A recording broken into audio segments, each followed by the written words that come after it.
For a couple of years now, I've been interested in the car industry and how it's changing. And with all this talk about the environment, more and more research is going to electric vehicles. They're becoming really popular. Car manufacturers are coming up with new cars that you don't fill up with gas.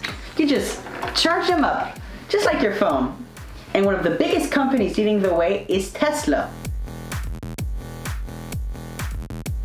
But are EVs greener than gas cars? There's a lot to think about, from the manufacturing, charging, and then recycling process. So I went to the Montreal Auto Show back in January to check out some cool electric cars and talk to a few experts. This year the zone has tripled. That's very cool. That's cool for you. Next year, even bigger. That's insane. Even bigger.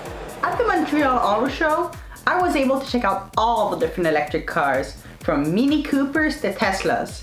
I found that they all have at least one physical trait that makes them look futuristic. Sometimes it's the way the entire car looks, sometimes it's just the way the headlights look. I was also able to check out all the different technologies going into the charging process.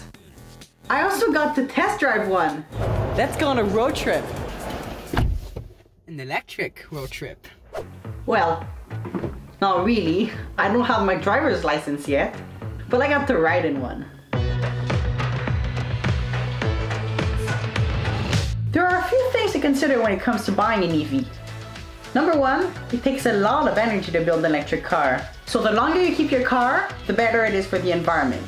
The good news is, EVs don't require a lot of maintenance. They're built to last, so you should be able to keep yours for a while. For a combustion engine, you can drive for approximately 300,000 kilometers. For an electrical vehicle, the motor can drive for billions of kilometers. Check this name out. Watson. Number two, where you live makes a difference. The carbon footprint of your electric car depends on where you live and where do you get your energy from. For example, if you live in Quebec, like I do, it makes sense to drive an electric car. That's because our energy comes from a renewable source. It's hydroelectric. So charging your car here is very green. But if you live in a place where your energy comes from fossil fuels, like coal, charging your car isn't that green. Number three, the recycling process. The main problem here is the battery. What do we do when we're done with them? The technology is so advanced that we aren't sure if those batteries are going to harm the planet once they stop working. But the good news is, technology is changing.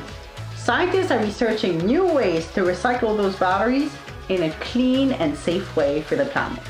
But we need the manufacturer that sells the car to be able to take out the battery out of the car and change it. Despite that, there is also some drawback because of the battery. When you manufacture it, there is some carbon emission issues. For now, this is the closest I'm going to get to driving an electric car. So when the time comes for you and me to get our first car, there's a good chance we'll be getting an EV. But the question is, will I be able to afford one by then? For CBC Kids News, I'm Emile Burbidge in Montreal.